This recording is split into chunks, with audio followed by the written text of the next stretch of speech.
G'day, it's Ivor from Ivor Thomas Property, and in this video, I'm going to explain the number one thing that costs more sellers more money than everything else combined, and that is overpricing your property when you come onto the market. Buyers nowadays are time poor and have access to more information than ever before. They're looking across the entire marketplace and shortlisting the properties that they believe represent really good value, and they're the ones that they'll be inspecting. Bear in mind, they're making their decisions without having been through your home, which means if you're not on their shortlist, you're not getting the inspections, you're not getting the feedback, and you're not getting the offers. And days on market now becomes really important. The longer a property is on the market, the less buyers expect to pay. This is especially important in the early stages of a campaign, when the most amount of people are going to be viewing your property. You don't want to be showing the wrong price to the right people who are moving on and looking at other properties instead of yours. Irrespective of your time frame as the seller, the time frame we need to be aware of is a time in which a good buyer would expect a good property to sell. And that's going to vary depending on what's happening within the market. But once we get past that point, even the best buyer is going to offer less than what they would have had the property been on the market for a shorter period of time. So let's have a look at how properties come onto the market overpriced in the first place.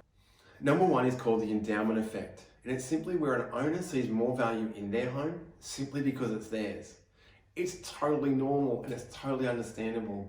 What you're looking at is what the property used to be, plus all the improvements and all the memories and emotions that are wrapped up around it being your home.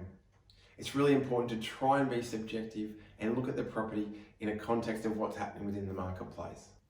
Number two is having an unnecessarily large buffer for negotiation. There's no point having money up your sleeve if there's no one coming through the doors. It's quite common to see properties $10,000, $20,000, $30,000 above what the real market value might be, simply as a buffer for negotiation. And that $20,000 to $30,000 might be the thing that stops buyers from adding your property to the shortlist in the first place. Number three is choosing an agent based on them telling you what you want to hear, not what you need to know. Knowing that the owners will be making a decision based on a number of factors, including the opinion of what the agent thinks the property will sell for. There's always the possibility of an agent inflating their opinion simply to try and secure the listing. Once they've secured the listing, they'll then try and get the price reduced.